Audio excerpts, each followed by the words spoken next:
Eleições diretas ou indiretas, o debate ganha mais força e mais uma vez divide o país. Constitucionalistas dizem que os fins não justificam os meios, casuísmos são perigosos. Há quem diga exatamente o contrário, operadores da lei, inclusive, que a casuística tem sido a pauta do Congresso e pode muito bem servir no momento que pede medidas emergenciais. O que diz o ordenamento jurídico brasileiro? A Constituição Federal estabelece eleições indiretas depois do segundo ano de mandato. O Código Eleitoral, que é da década de 60, prevê diretas.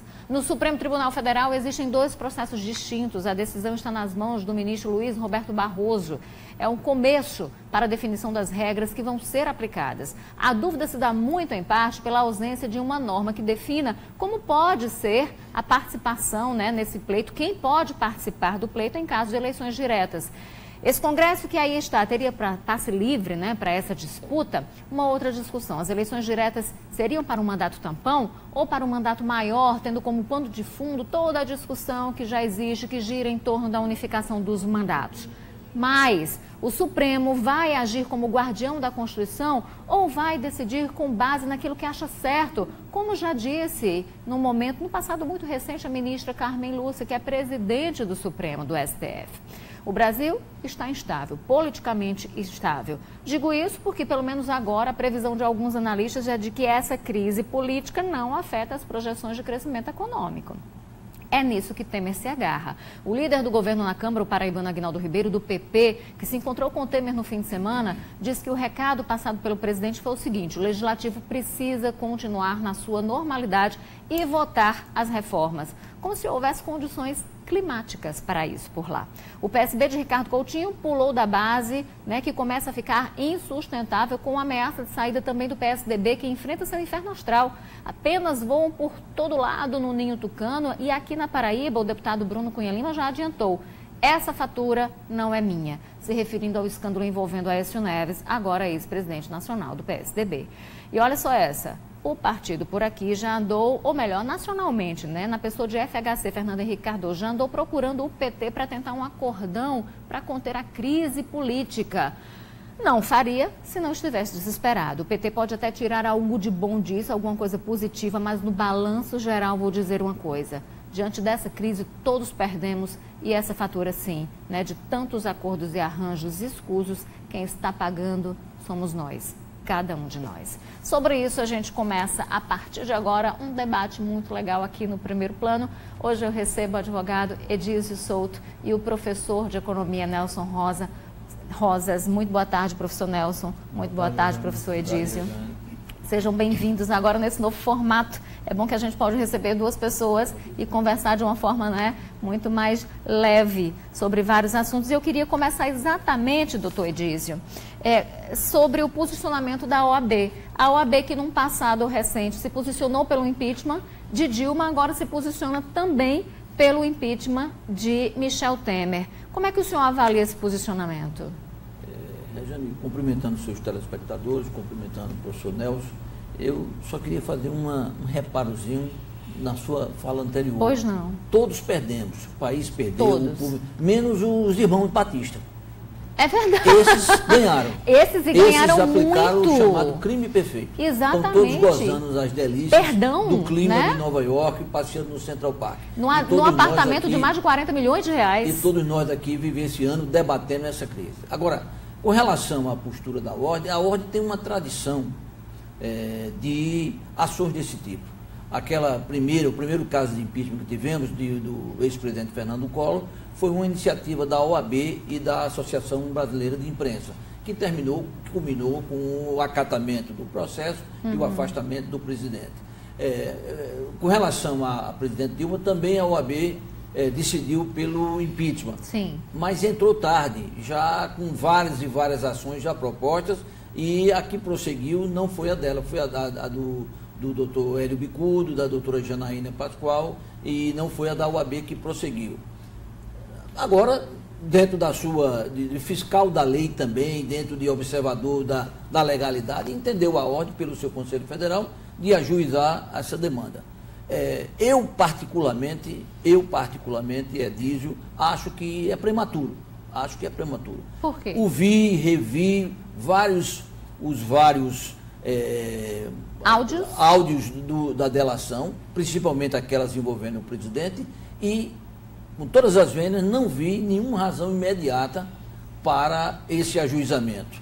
Inclusive, alguns analistas dizem, alguns cientistas políticos pedem muita cautela exatamente nesse momento. Até porque, Regiane, há dúvidas sobre a limpeza, sobre a decência do áudio, há dúvidas, há peritos que dizem que houve adulterações nele, que houve mexidas no áudio, que a Polícia Federal, inclusive, já está de posse do material examinando, né? E o que é mais importante?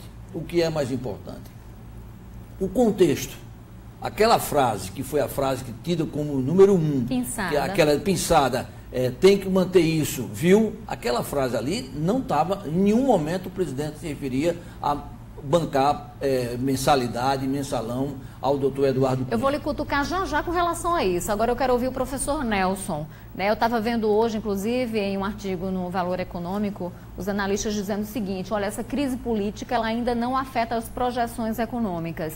O que é que o senhor acha que vai acontecer com o mercado, com essa questão da empregabilidade, desemprego e tudo mais?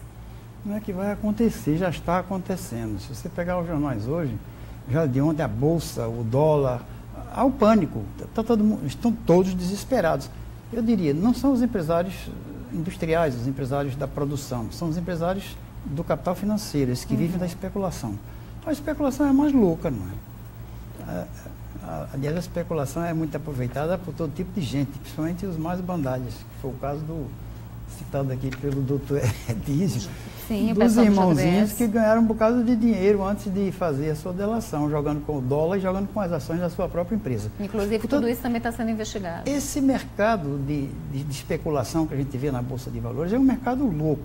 E qualquer pequena ação dessa, nesse caso, no nosso caso, é uma ação violenta, não é? O país está em pânico, as denúncias são sérias, ninguém sabe se vai se provar ou não. Do meu ponto de vista, o detalhe do doutor Edísio, eu nem sou tão meticuloso assim, não é o problema só da gravação, é a circunstância em que o negócio foi feito. Eu concordo bastante com o analista, com o Boechat, né? Com o Ricardo Boechat. Quando ele diz, isso é uma... Eu achei muito engraçado o programa em que ele mostrou uma cueca com uma marca de batom. Disse, finalmente, batom na cueca foi apanhado. Ou uma cueca cheia de batom. Dessa vez a coisa é escandalosa. E depois um presidente da República recebe um sujeito que está sendo processado de noite, escondido, sem protocolo, sem nada, e tem aquele tipo de conversa, aquilo foi uma conversa de dois bandidos. Era exatamente isso que eu queria cutucar o professor Edísio. Então, pode cutucar já. Exatamente por isso, porque muito embora a gravação ela não tenha o peso que teve, mas muitos dizem que as circunstâncias são no mínimo vexatórias. Primeiro por receber aquela história nos porões ali do Planalto, né? Pela própria conversa de saber, de ter acesso a determinadas informações e simplesmente não fazer absolutamente nada. Então existe, além da questão factual, existe uma questão moral muito grande, né? E que todos colocam em xeque exatamente a legitimidade do governo e das intenções de Michel Temer. O senhor, o que é que pensa? Eu concordo que algumas outras coisas são graves. Ouvir de um investigado, um empresário que não tinha esse nome limpo no mercado, investigado pela Polícia Federal em algumas operações, de que estava tentando comprar um juiz substituto, que já tinha em mãos um procurador. Essa prática não é uma prática do presidente que mereça aplausos, mas ela seria, vamos dizer, uma conduta indecorosa. Mas ela não seria uma conduta criminosa. Atribuir ao presidente um crime por conversar com um investigado, na minha ótica, é uma agressão ao Estado Democrático de Direito. Poder-se-ia dizer, quando alguém diz é uma conduta não condizente com a presidência da República, eu concordo em ipsilitris. Mas assim dizer que ele cometeu um crime por aquilo que está ali, não sei por outras coisas, mas por aquilo que está ali, acho que crime não houve. Vou deixar uma pergunta para os dois para a gente retomar esse bate-papo já. Né? A gente está falando na questão moral e a gente está vendo, por exemplo, a base aliada, a base de sustentação do governo se esfarelando. PSB que saltou desse barco, o PSDB que está ali dizendo eu estou indo, mas eu não vou estar, mas está na corda bamba e o próprio Temer diz perdia a governabilidade. Então tem um misto de coisa política, claro, nessa história muito grande. Então, essa perda de governabilidade que foi colocada no governo Dilma, muitos disseram, olha, ela perdeu a governabilidade, ela tem que sair. Também não se aplica a Michel Temer agora, inclusive no que diz respeito à questão econômica, então já vocês respondem isso pra gente. Olha, Dom Manuel Delson tomou posse no último sábado como novo arcebispo metropolitano da Paraíba, em solenidade na Catedral Basílica de Nossa Senhora das Neves. Vamos acompanhar. A celebração foi exclusiva para membros da igreja.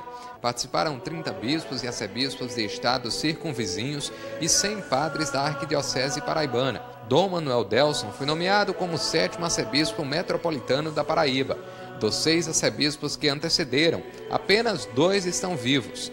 Dom José Maria Pires e Dom Aldo Pagotto. A presença de todos nós, irmãos bispos, significa a nossa fraternidade, a nossa unidade na igreja. A solenidade foi aberta com o discurso de Dom Genival.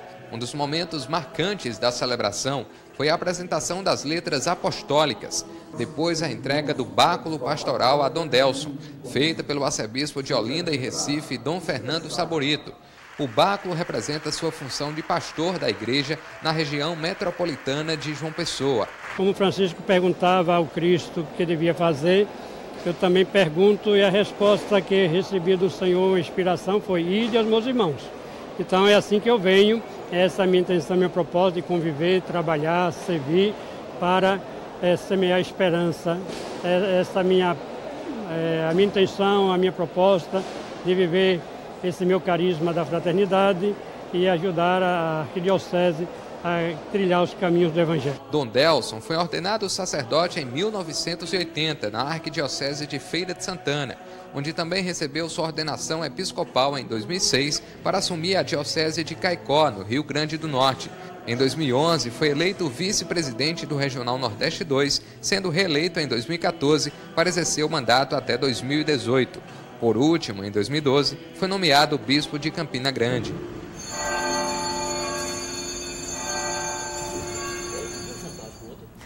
Olha, e enterrado no sábado o corpo do vereador de João Pessoa, Alberto Coutinho, do PHS. Ele sofreu um infarto fulminante quando jogava uma partida de futebol na Vila Olímpica, Paraíba, no bairro dos Estados. A central de velórios, que fica no bairro de Jaguaribe, estava repleta de políticos, autoridades, amigos, parentes e eleitores do vereador Pedro Coutinho. O clima era de comoção e tristeza. O vereador morreu aos 57 anos durante uma partida de futebol na Vila Olímpica Paraíba, no bairro dos Estados. Ele sofreu um infarto fulminante. O SAMU foi acionado, mas o vereador não resistiu. Parlamentares lamentaram a perda. João Pessoa perde um dos seus expoentes políticos, nunca teve grandes ambições. É verdade que ainda jovem é o campeão de mandatos na nossa Câmara Municipal.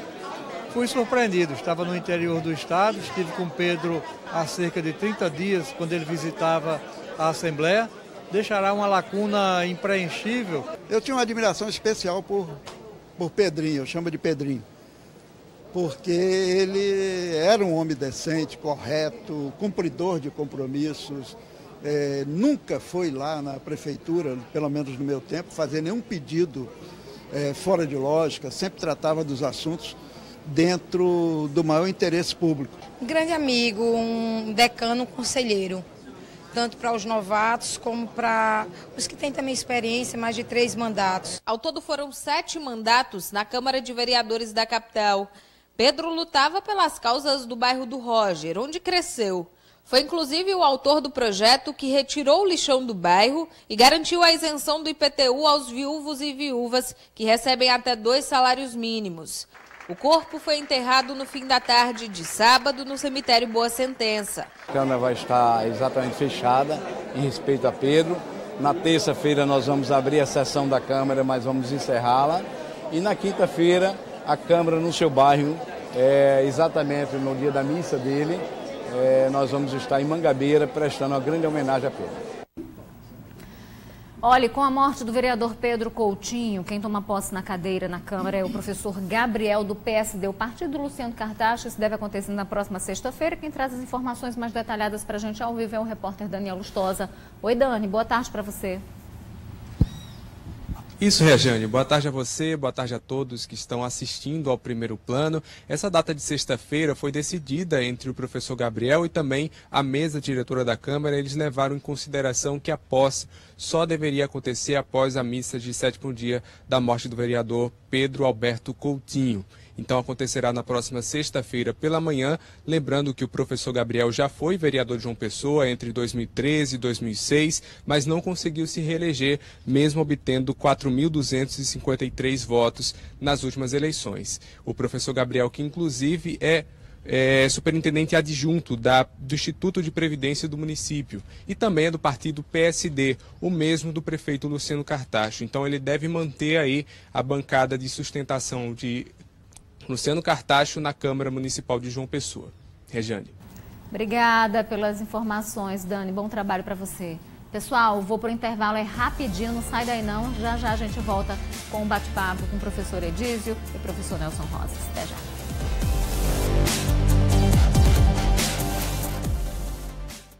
Nós estamos ao vivo pelo Facebook.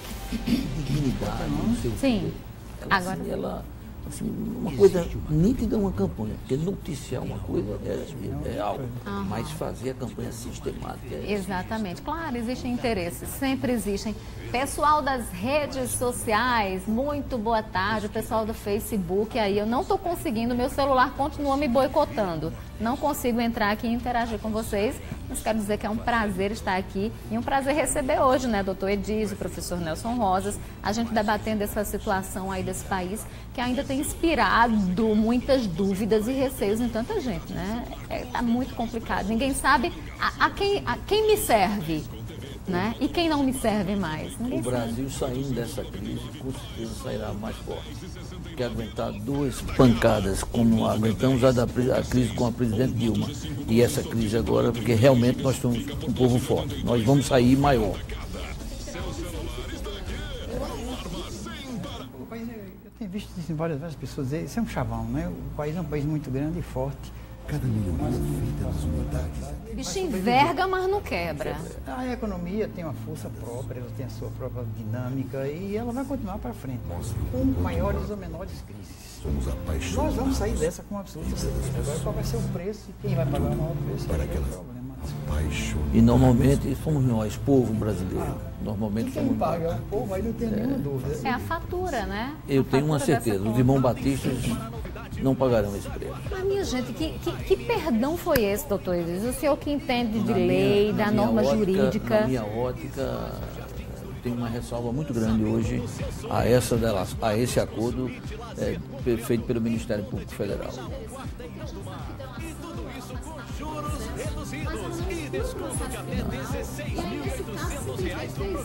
Jane, é só a gente ver o Marcelo Odebrecht, está 2 anos preso. Exatamente. E prestou grandes informações do ponto de vista de uma colaboração ao Estado brasileiro, prestou grandes informações, está para devolver dinheiro, vai devolver 20 milhões de dólares aqui no exterior, ou seja, guardadas as proporções. Pesquisa recente apontou a cidade como a melhor capital para se viver no Nordeste. Que falta ainda ser divulgado. O lugar onde a gente está. Prefeitura de João Pessoa. Mais resultados. Vida melhor.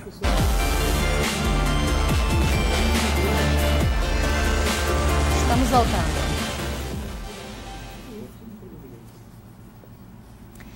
Estamos de volta com o seu primeiro plano. Eu retomo meu bate-papo com Edísio Souto, advogado, e com o Nelson Rosas, professor de economia, aqui em primeiro plano. Eu deixei uma pergunta no bloco passado, né? E a pergunta foi exatamente a seguinte. Muitos diziam, olha, Dilma Rousseff perdeu a governabilidade. Mesmo que não se prove crime de responsabilidade, ela não tem mais condição de seguir.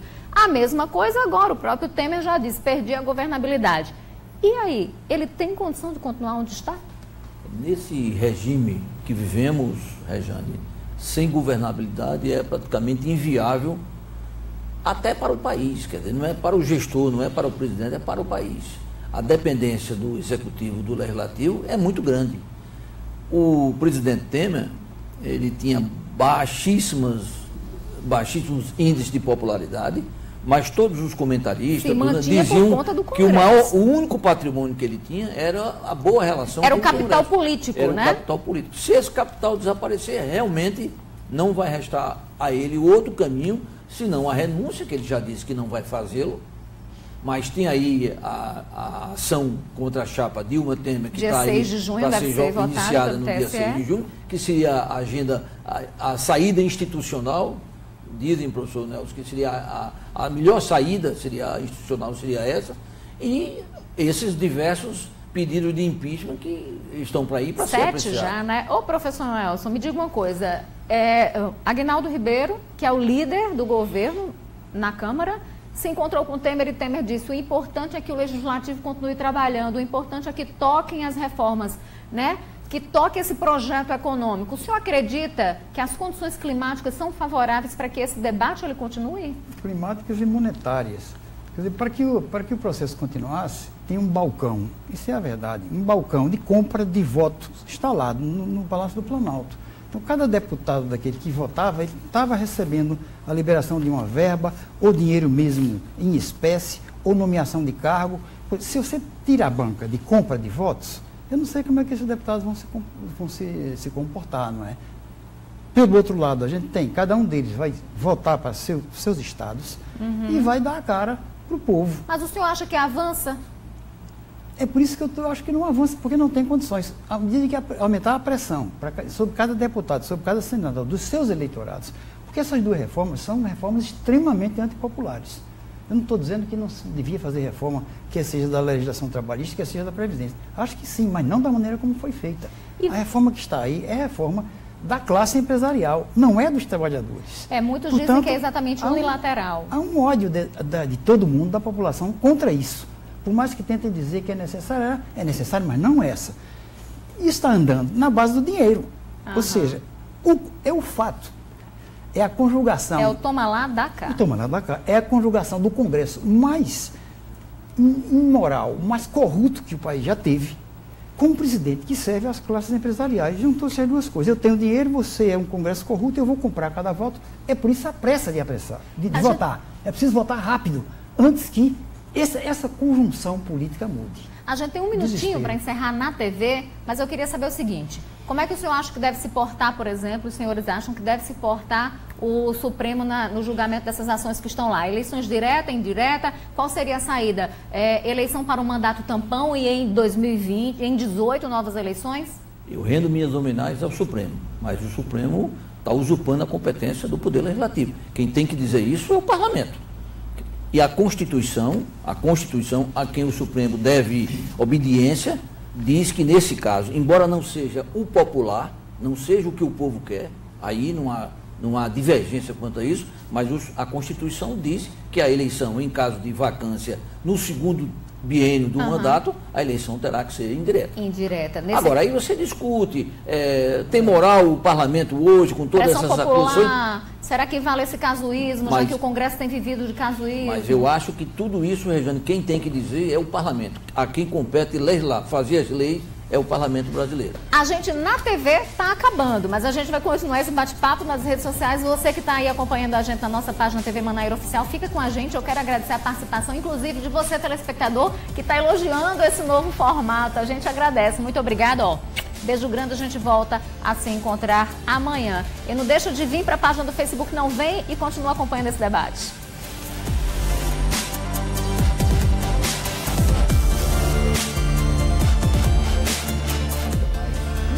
Isso aqui fica muito mais tranquilo, muito melhor para a gente conversar. E pronto, a gente começa, então, continua a nossa transmissão pelo Facebook. Então, o senhor também acredita que o judiciário está invadindo uma esfera, um quadrado que não é dele, que realmente essa história ela tem que passar pelo Legislativo? Agora a decisão é com o Legislativo. O problema é o seguinte, uma coisa é o que a gente gostaria. Francamente, o que eu gostaria era dissolver todo o Parlamento, Senado, Câmara dos Deputados, e derrubar o governo e fazer eleições gerais no país, para ver se a gente muda um bocadinho esse quadro. Nós estamos vivendo um quadro extremamente difícil. Isso é o que eu gostaria. Agora, entre a minha vontade e aquilo que é exequível, ou o que é legal, o que não é legal, O que é legal, eu deixo aqui, eu dou a palavra aqui para o doutor Edilson, que ele tem mais do que eu. Eu vou trazer uma foto. Eu não gosto de me meter na legalidade, porque essa história dos advogados é um negócio muito complicado. Você tem um ministro ilustre que diz uma coisa e o outro ministro igualmente ilustre diz o contrário. Diz outra coisa. Exatamente pela relatividade da coisa, né? É tudo muito subjetivo. Agora ou o povo, digamos assim, os descontentes do povo, as organizações, os sindicatos, etc., tem força para chegar lá e mexer em tudo e dizer, nós vamos botar abaixo tudo e vamos fazer eleições gerais. Isso é uma questão de força política, de força social. Faz.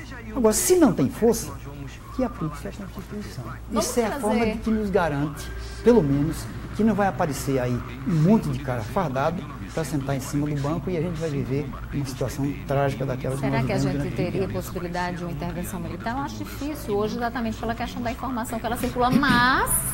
E eles já disseram que estão no canto deles, eles já disseram agora. Ninguém sabe como vai ficar o país em termos de ordem, né? Se chegar a um extremo de desordem, aí eu não descarto essa possibilidade. Até porque em caso de desordem generalizada, a Constituição também prevê aí a entrada, a interferência militar. A questão, só um detalhe, a questão é a seguinte, é que quando os civis renunciam, se declaram incompetentes para fazer o país funcionar, os civis convidam os militares para tomar o poder. É o meu receio que eu tenho. Esse debate é um debate realmente que rende muito ainda. Convida os militares. Agora deixa eu trazer esse debate para a gente aqui na Paraíba.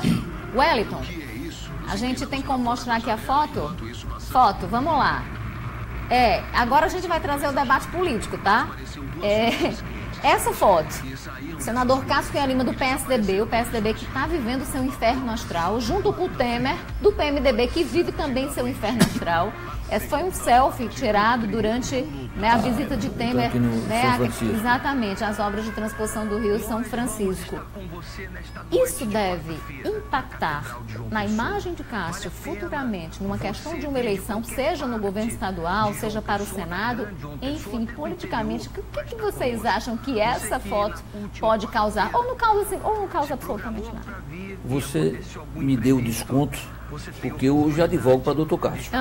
Exatamente por isso que eu estou fazendo essa pergunta. Eu sou um dos advogados do Cássio. E a minha resposta, obviamente, será que não haverá impacto nenhum. Michel Temer é Michel Temer, Cássio Cunha Lima é Cássio Cunha Lima. E o cenário é outro. Momentaneamente foram parceiros, mas eu já vi foto do doutor Cássio abraçado com o governador Ricardo. E a situação de Cássio, por exemplo, com Aécio, o senhor acha que altera alguma coisa? Porque a gente sabe que existe uma relação pessoal, independente da política, que são amigos. Era o presidente do partido dele, partido qual durante muito tempo foi o líder desse partido no Senado Federal. Ou seja, entre o líder do partido e o presidente haveria de ter uma excelente relação. Até porque acho que muito dessa indicação para a liderança do Senado deveu-se ao senador Aécio Neves. Agora, eu converso com você aqui, eu converso com o professor Nelson aqui, mas eu não sei a intimidade do professor Nelson, nem sei a sua intimidade, nem vocês dois sabem a minha. Eu posso aqui estar dando uma de bom moço, tá certo? Aqui sendo o melhor do mundo e ser um bandido lá fora. Resumindo. Eu vejo aquele procurador um dia desse no Congresso Nacional disse, tem que ser preso aquele que dá a propina. E foi preso depois porque ele traía a sua instituição, o Ministério Público Federal. Resumindo, uma coisa é uma coisa, outra coisa é outra coisa. Acho que aquilo ali não tem nenhuma. Em determinado momento foram aliados, conviveram, mas aquela história entre essa foto e que um é desonesto, que outro acho que não chegará a doutor Cássio. Agora eu dou o desconto, eu peço o desconto porque eu tenho meu lado, eu sou advogado do senador Cássio Cunha Lima. É advogado do senador e entende da questão jurídica e tudo mais e também acompanha esse desenrolar político, por isso eu fiz a pergunta.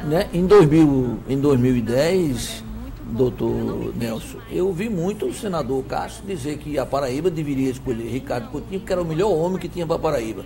E vi muito o governador Ricardo dizer, olha, tenho como aliado o doutor Cássio. E hoje são inimigos. É a história da política dinâmica. É um momento, política tem a conveniência. Aliás, política não tem amizade. Não há amigo de outro. Há conveniente para mim e conveniente para o outro. Né? Isso é uma coisa ruim da política. Professor Nelson. Inclusive, quer dizer, é uma coisa ruim e é promíscuo, não é? Isso é o resultado do tipo de organização partidária que nós temos. Nós não temos partidos ideológicos. Partidos são formas de você esconder grupos políticos que lutam pelo poder para si.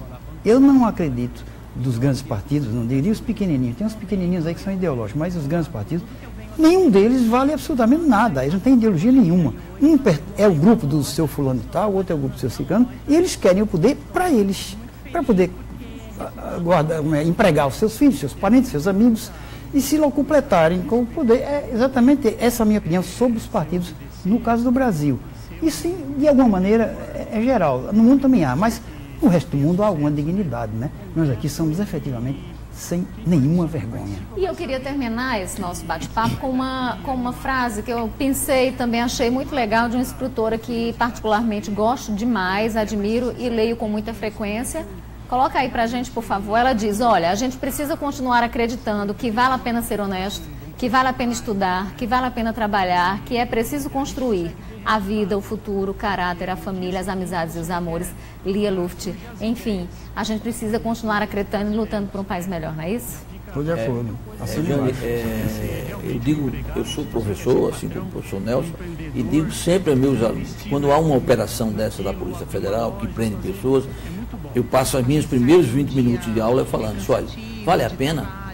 E eu sempre digo que o melhor dinheiro é o dinheiro suado, é o dinheiro trabalhado. Porque você vai dormir e vai acordar tranquilo, não vai ter uma Polícia Federal na sua porta, não vai ter a Polícia Civil na sua porta. O dinheiro sujo dá muito trabalho. Logo, logo ele vem dar o trabalho para você.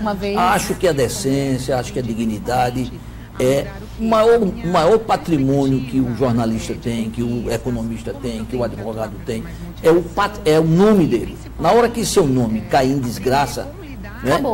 Se amanhã você encontrar espero que não aconteça, meu nome envolvido num escândalo de corrupção, você não vai me ver aqui, eu vou me embora. Eu não terei mais cara de olhar para você, de olhar para o professor Nelson, meus filhos. Então, realmente, eu acho que é uma coisa tão séria, tão grave, que a gente tem a obrigação de fugir disso. Sejamos honestos e façamos nós a nossa parte, porque desse jeito a gente vai criando uma corrente de honestidade para ver se a gente melhora as coisas nesse país. Talvez nem para a gente, mas para nossos filhos e filhos dos nossos filhos. Professor Edísio Souto, professor Nelson Rosas, muito obrigado pela participação e por esse debate maravilha que a gente acabou de ter aqui no Primeiro Plano. Obrigada. Um abraço, Regiane. Obrigado, Regiane. Estou sempre às ordens. Muito obrigada. Pessoal, beijo grande. Amanhã a gente volta a se encontrar 1h30 aqui na telinha da TV Manaíra e, claro, também aqui no Facebook. Até lá. Essa intenção. E isso mudou dentro da minha mente. Eu resolvi realmente ter um escritório no começo. E esse convite foi bom porque eu revi, já estava com saudade.